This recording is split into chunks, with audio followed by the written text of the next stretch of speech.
Жашоо бир келген байлык. Адам үчүн бир эле келет. Эми бул баардыгыбыз үчүн. Муалимге дагы, ата энеге да, балага дагы, окуучуга дагы. Жашоо ушундай. Бир эле келет жашоо. Буну бизге Алла Таала сыноо үчүн, кооздук үчүн берип койгон.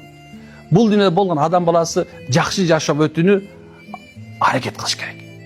Жакшы ниет менен, жакшы амал менен, жакшы мамиле менен, жакшы жүрүү менен, жакшы субханалла жылмаюу менен жашап өтүп коюш керек экен. Барбы, жокпу, жашооңдо байсыңбы, кедейсиңби, ооругансыңбы, ооруган жоксуңбу, акылың барбы, жокпу, бул дүйнөнү жакшы жашап өтүш керек экен. Сонун жашап коюшубуз керек. Эмне үчүн дегенде бул бир эле келет. Bir gün bu çok güyüp durgan jarıktık çıktı öçüp kaldı. Oşogo çeyin жашоонун кадырын билиш керек.